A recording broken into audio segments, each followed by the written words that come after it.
এক রাজার এক রাজকন্যা ছিল যে শপথ করেছিল আমি জীবনে ঔষধ খাবো না। বলেন কি?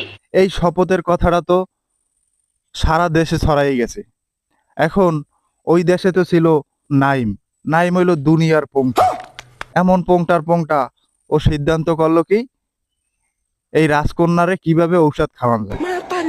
আর সিদ্ধান্ত করার পরে অনেক ভেবে চিন্তায় দেখলো যে এই রাজকন্যারে ঔষধ খাওয়ানো সম্ভব না। এখন ও করলো কি যে এই রাজকন্যারে প্রেমের ফাঁদে ফেলাবে।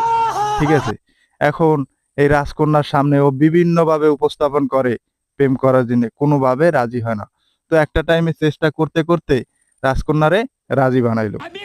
আর রাজকন্যারে রাজি বানাইয়া কয়েকদিন প্রেম টেম করার পরে কথাবার্তা কওয়ার পরে রাজকন্যা তো এখন মোটামুটি নাইমের প্রেমে হাবুডুবু খাচ্ছে। এখন নাইম করলো কি, নাইমের তো মনে মনে সেই প্রতিশোধের আগুন যে ওরে ঔষধ খাওয়াবো।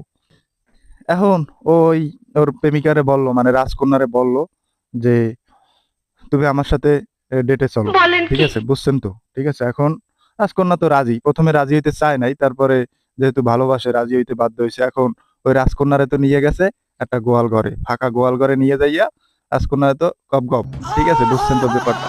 গপ গপ দেওয়ার পরে এখন রাজকন্যা তো কয় যে তুমি তো প্রোটেকশন নিলা না।